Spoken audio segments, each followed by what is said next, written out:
Hello everyone, welcome to the class. আজকে আমরা if formula নিয়ে কথা বলবো। ইফ ফর্মুলা খুব বহুল ব্যবহৃত একটি ফর্মুলা। তো এই ফর্মুলা কখন ব্যবহার করা হয়ে থাকে? যখন লজিক্যাল টেস্টের ব্যাপারটা আসে তখন এই ফর্মুলা ব্যবহার করা হয়ে থাকে। তো লজিক্যাল টেস্ট বলতে এখানে বোঝানো হচ্ছে যে আমার রেজাল্টটা কোনো সিচুয়েশনের উপর ডিপেন্ড করবে।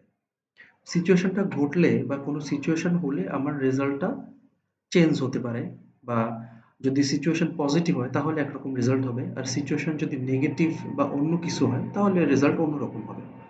এটাই মূলত ইফ ফর্মুলার মাধ্যমেই ডিসক্রাইব করা হয়ে থাকে। তো আমরা দেখি প্রথমে একটা এক্সারসাইজ। আমরা এখানে আজকে চারটা এক্সারসাইজ দেখবো। তো চারটা এক্সারসাইজের মধ্যে আমরা চেষ্টা করব বেসিক লেভেলে ইফ ফর্মুলাটাকে কভার করার জন্য। সো আমরা শুরু করি। এক্সারসাইজ 1 এখানে বলা হচ্ছে যে কম্পেয়ার দ্য ভ্যালুস। তো এইখানে আমরা প্রথমে একটু দেখব যে দুইটা ভ্যালুকে আমরা যখন কম্পেয়ার করি, বেসিক্যালি আমরা এটাকে ইফ ফর্মুলার মধ্যে নাও বলতে পারি। আমরা দেখি যদি কম্পেয়ার করি দুইটা ভ্যালু তাহলে কি রেজাল্ট দাঁড়ায় একটু দেখেন। ইকুয়াল সাইন প্রেস করার পরে আমি প্রথমে এই সেলটাতে ক্লিক করলাম, দেন আমি আবার ইকুয়াল সাইন প্রেস করলাম and then I will press this cell. তো এখন প্রেস করার পরে আমি কিবোর্ড থেকে এন্টার প্রেস করলাম। তো দেখেন এটা বলছে ট্রু। এখন আমরা এই ফর্মুলাটাকে একটু নিচের দিকে কপি করি। দেখেন এখন বলতেছে যে আমাদের সিচুয়েশনের মধ্যে বলছে প্রথম দুইটা ট্রু আর বাকি দুইটা ফলস এন্ড লাস্টের one true. Last one true বলতেছে। তো এইটা কেন হচ্ছে, আমরা কেন হচ্ছে এটা পরে দেখি। আমরা মানে এটা কেন আমরা এখানে দেখতে যাচ্ছি এটা একটু বলি। দেখেন এইখানে যখন রেজাল্ট হিসেবে ট্রু আসতেছে তখন হচ্ছে এটা একটা লজিক্যাল টেস্টের ব্যাপার চলে আসতেছে এখানে, ট্রু অথবা ফলস যেটাই আসুক। তো এইখানে ব্যাপারটা হচ্ছে আমরা যখন একটা ভ্যালুকে অন্য একটা ভ্যালুর সঙ্গে কম্পেয়ার করতেছি তখন এখানে রেজাল্ট হিসেবে কিন্তু টেক্সট আসতেছে। রেজাল্ট হিসেবে কিন্তু আমাদের কোনো আম, কি বলে যেটা আমরা বলে থাকি নিউমেরিক্যাল ফিগার কিন্তু এখানে আসতেছে না, এখানে আসতেছে টেক্সট। সো আমরা একটু এখানে দেখি যে কেন এইটা ফলস আসতেছে। তো আমরা যদি এই ভ্যালু দুইটাকে একটু স্প্রেড করি, দ্যাট ইজ এখানে একটু স্প্রেড করলে এখানে আমরা দেখতে পারবো যে যদি আমরা পয়েন্টের উপর দুই ডিজিট পর্যন্ত যদি এখানে নাম্বারটা রাখি তাহলে দেখতে পারবো যে ডিজিটের পরে এখানে কিছু ভ্যালু ছিল, দ্যাট ইজ পয়েন্টের পরে কিছু ভ্যালু ছিল। সো এই কারণে এই দুইটা ভ্যালু ফলস আসতেছে, কারণ এই দুইটা ভ্যালু এক্স্যাক্টলি মিলতেছে না, এই জন্য এটা ফলস আসতেছে। সো এইটা হচ্ছে আমাদের মূলত লজিক্যাল টেস্টের একটা প্রাইমারি ধারণা দেওয়ার জন্য। তো আমরা এখন চলে আসি এক্সারসাইজ 2 তে চলে আসেন। এক্সারসাইজ 2 তে আমাদেরকে বলা হচ্ছে দেখেন, a customer is eligible for a 10% discount if their total purchase amount is greater than or equal to 100. Otherwise, they will not get a discount. তো এইখানে বলা হচ্ছে কাস্টমারের পারচেস অ্যামাউন্ট যদি 100-র বেশি অথবা সমান হয় তাহলে সে ডিসকাউন্ট পাবে, 10% ডিসকাউন্ট পাবে। আদারওয়াইজ সে ডিসকাউন্ট পাবে না। তো আমরা প্রথমে বের করি যে সে ডিসকাউন্ট পাবে কিনা, দেন আমরা বের করবো যে 10% ডিসকাউন্ট হলে কি হবে, এটা আমরা পরে দেখবো। তো প্রথমে আমরা কি করবো, কিবোর্ড থেকে ইকুয়াল সাইন প্রেস করব, দেন আমরা ইফ লিখবো, দেন ট্যাবস প্রেস করে কিবোর্ড থেকে আমরা ইফ ফর্মুলা চুজ করলাম। তো দেখেন এখন এখানে স্ক্রিন টিপ চলে আসছে। এই স্ক্রিন টিপ বলতেছে কি যে লজিক্যাল টেস্ট। প্রথমে বলতেছে লজিক্যাল টেস্ট। লজিক্যাল টেস্ট হচ্ছে এটা হচ্ছে আমি এই সেলে ক্লিক করব, দেন আমি কিবোর্ড থেকে greater than or equal, greater than choose করব, দেন ইকুয়াল সাইন চুজ করব। চুজ করার পরে আমি এখানে 100 লিখলাম। কারণ এখানে লজিক্যাল টেস্ট বলতেছে যে আমার পারচেস অ্যামাউন্ট 100 থেকে বেশি অথবা 100 সমান হইতে হবে, তাহলে সে এলিজিবল ফর দ্য ডিসকাউন্ট। তো এইটা ছিল আমার লজিক্যাল টেস্ট। আমি এখন কিবোর্ড থেকে কমা প্রেস করব। এখন দেখেন এখানে স্ক্রিন টিপ বলতেছে, দ্বিতীয় স্ক্রিন টিপ এখানে বলতেছে ভ্যালু ইফ ট্রু। তো এখানে একটু খেয়াল করেন, এই যে ভ্যালু ইফ ট্রু এটা কিন্তু থার্ড ব্র্যাকেট আমরা যেটাকে বলে থাকি সেই ব্র্যাকেটের মাঝে এটা আছে। সো এটা হচ্ছে অপশনাল ব্যাপার। আপনি এই ফর্মুলা ইউজ করার ক্ষেত্রে এটাকে আপনি কাজে লাগাইতেও পারেন অথবা আপনি এটাকে ইউজ নাও করতে পারেন। রেজাল্ট আপনার খুব বেশি চেঞ্জ হবে না এখানে। এটা অপশনাল ইস্যু এখানে, কিন্তু আমরা এখানে ইউজ করব। কারণ আমরা রেজাল্ট হিসেবে এখানে চাই গেট ডিসকাউন্ট, আর যদি ফলস হয় তাহলে উইল নট গেট ডিসকাউন্ট। তো সেক্ষেত্রে আমরা কি করব, আরেকটা ব্যাপার সেটা হচ্ছে আমরা যদি কোনো ফর্মুলার মধ্যে কোনো রেজাল্ট হিসেবে টেক্সটকে চাই, সেক্ষেত্রে আমাদেরকে ওই টেক্সটটাকে ডাবল কোটেশনের মধ্যে লিখতে হবে। সো আমি কিবোর্ড থেকে ডাবল কোটেশন প্রেস করলাম অ্যান্ড লিখলাম discount, discount and double quotation দিয়ে এটা ক্লোজ করলাম, দেন কমা প্রেস করলাম। তো এখন দেখেন তারপর আমার স্ক্রিন টিপ বলতেছে value if false, that is এই কন্ডিশনটা যদি ফলস হয়, দ্যাট ইজ আমার রেজাল্ট যদি purchase amount, total purchase amount যদি ১০০ থেকে কম হয় তাহলে কি হবে? তো সেক্ষেত্রে আমি আবার ডাবল কোটেশন প্রেস করব। প্রেস করার পর আমি এখানে লিখব নো ডিসকাউন্ট,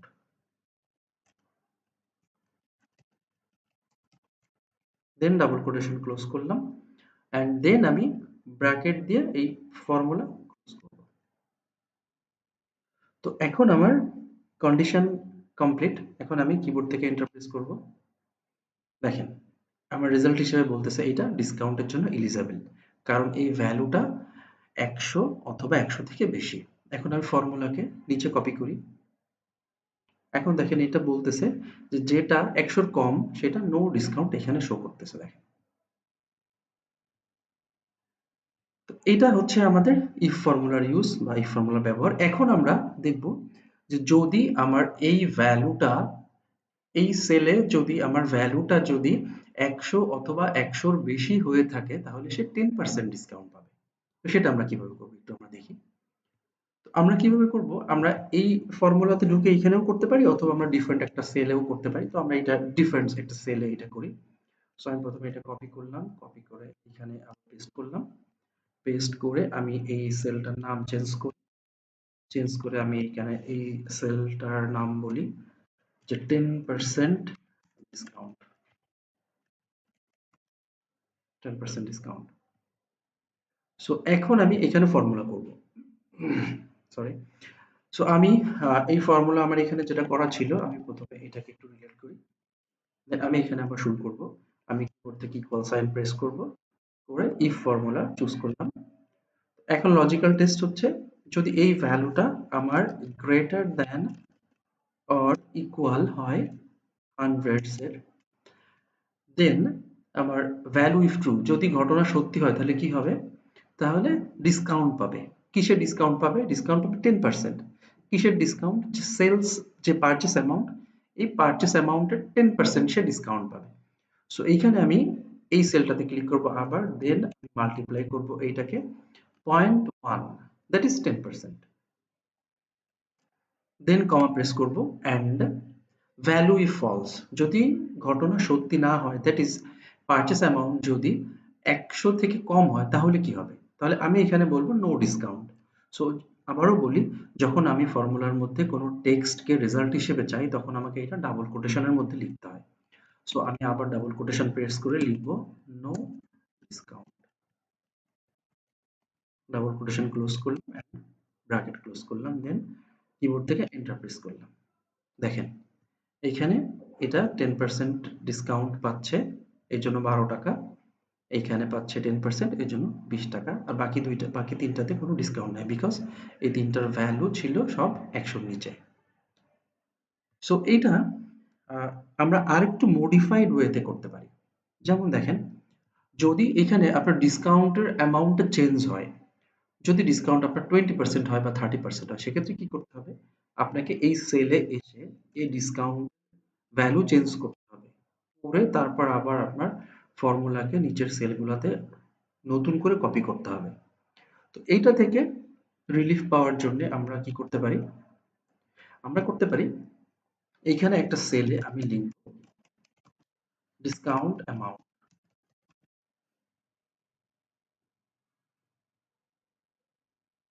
দেন এখানে আমি লিখলাম ডিসকাউন্ট, আমার এটা ছিল 10%, সো আমি এখানে লিখলাম 10%। সো এখন আমি এই সেলে যে ফর্মুলা করছিলাম, ফর্মুলা করার সময় একটু খেয়াল করেন, আমার এইখানে যখন ভ্যালু ইফ ট্রু ছিল এখানে আমি মাল্টিপ্লাই করছিলাম 0.1 দিয়ে। সো আমি এখানে কি করব, 0.1 দিয়ে মাল্টিপ্লাই না করে এখানে আমি করব মাল্টিপ্লাই করার সময় আমি এই সেলটাতে ক্লিক করে দিব। সো এখন কি হবে, এই সেলের যে ভ্যালু এই সেলটার সঙ্গে মাল্টিপ্লাই হবে। সো আমি যদি এই সেলের ভ্যালুটাকে চেঞ্জ করতে থাকি তো আমার রেজাল্ট অটোমেটিক্যালি তখন চেঞ্জ হবে। তো আমি এটা সিলেক্ট করলাম, করার পর কিবোর্ড থেকে এন্টার প্রেস করলাম। দেখি আমার রেজাল্ট ঠিক আছে 10% এন্ড আমি ফর্মুলা নিচে কপি করি। সো এখানে আরেকটা কাজ করতে হবে, সেটা হচ্ছে আপনাকে এই সেলটাকে লক করতে হবে। কিবোর্ড থেকে F4 প্রেস করে আপনি এই সেলটাকে লক করবেন। করার পর এন্টার প্রেস করেন এন্ড ফর্মুলাকে নিচে কপি করেন। এখন দেখেন আমি যদি এখানে আমার ডিসকাউন্ট যদি 20% হয়ে যায় তখন কি হয় দেখেন আমার পুরো রেজাল্টটাই চেঞ্জ হয়ে যাচ্ছে। বা আমার ডিসকাউন্ট যদি এইখানে 15% হয় দেখেন তখন পুরো রেজাল্টটা চেঞ্জ হয়ে যাচ্ছে। সো আমাকে আর এই ফর্মুলাতে ঢুকে নতুন করে আমার রেজাল্টটাকে আর চেঞ্জ করার কোনো দরকার নেই। ওকে, এখন আমরা চলে আসি এক্সারসাইজ 3 তে। তো এখানে দেখেন এটাও কোয়াইট ইজিয়ার একটা ব্যাপার। এখানে বলা হচ্ছে you need to check whether the number in column A is positive or negative. So আমাকে এটা ফাইন্ড আউট করতে হবে যে এই ভ্যালুটা positive or negative. So value positive or negative এটা ফাইন্ড আউট করার জন্য আমাকে কি করতে হবে, এই ভ্যালুটাকে কম্পেয়ার করতে হবে। কিসের সঙ্গে কম্পেয়ার করতে হবে? আমি যদি জিরোর সঙ্গে কম্পেয়ার করি তাহলে আমি একটা এখানে লজিক সেট করতে পারবো। যদি ভ্যালুটা equal to zero, that is zero থেকে হায়ার যদি হয় তাহলে ভ্যালু পজিটিভ, আর যদি জিরো থেকে নেগেটিভ হয় সেক্ষেত্রে কি হবে, এটা সরি জিরো থেকে লোয়ার যদি হয় তাহলে এটা নেগেটিভ ভ্যালু শো করবে। আমি এটা দেখাইতে পারি। অথবা কি করতে পারি, ইকুয়াল টু জিরো যদি বলি তাহলে এটাকে আমি বলবো যে এটা আমার ইকুয়াল টু জিরো যদি থাকে তো এটাকে আমি পজিটিভ ভ্যালু বলতে পারি, অথবা জিরো বলতে পারি। তো দেখেন আমরা কিভাবে শুরু করি।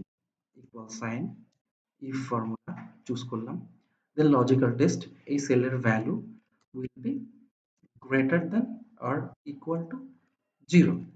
যদি greater than or equal to zero হয় তো সেক্ষেত্রে আমি রেজাল্ট হিসেবে কি চাই, পজিটিভ।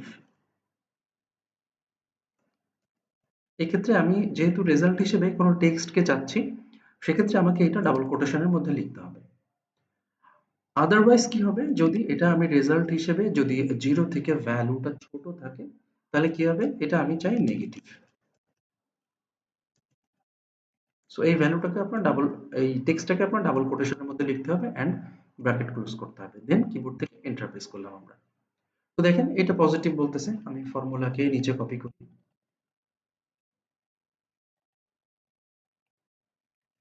দেখেন এখন বলতেছে এগুলা নেগেটিভ বলতেছে এন্ড বাকিগুলাকে দেখেন পজিটিভ নেগেটিভ হিসেবে সে আইডেন্টিফাই করতেছে এন্ড জিরোকে এখানে পজিটিভ হিসেবে দেখাচ্ছে।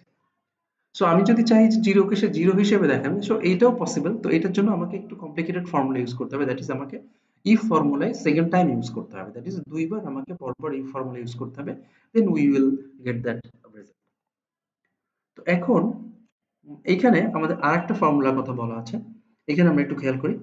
এখানে বলতেছে if you want to check, if a student you want to check if a student is passed based on the score, the passing score is 50. If a student is scored 50 or more they will have passed, otherwise they have failed.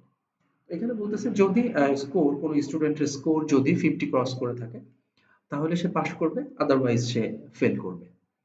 তো এইখানে আমি আমার লজিকটাকে আমি set করি। এখানে বলতেছে যে if the students score is 50 or more, so আমি এখানে লজিকটা সেট করি equal sign, if formula choose করলাম, দেন ফার্স্ট বলতেছে লজিক্যাল টেস্ট 1।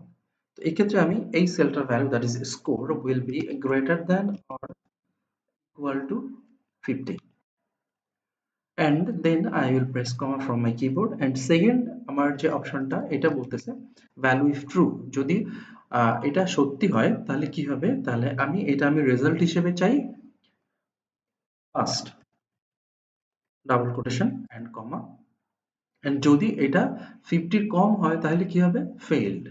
তো আমি এটা ডাবল কোটেশনের মধ্যে ফেইলড এন্ড ব্র্যাকেট ক্লোজ করলাম, দেন কিবোর্ড থেকে এন্টার প্রেস করলাম। তো দেখেন এটা ফেইলড বলতেছে এন্ড যদি ফর্মুলা নিচে কপি করি দেখেন যেগুলা 50 and 50 গ্রেটার দেন সেগুলা পাস্ট এন্ড বাকিগুলা সব ফেইল বলতেছে দেখেন। সো এইটাই আমাদের বেসিক ইফ ফর্মুলা। আমরা আস্তে আস্তে আর ইফ এর আরো কমপ্লিকেটেড অনেক ফর্মুলা আছে, সো আমরা এগুলাকে আস্তে আস্তে আলোচনা করব নেক্সট ক্লাসগুলোতে। So till then, thank you everyone. See you in the next class.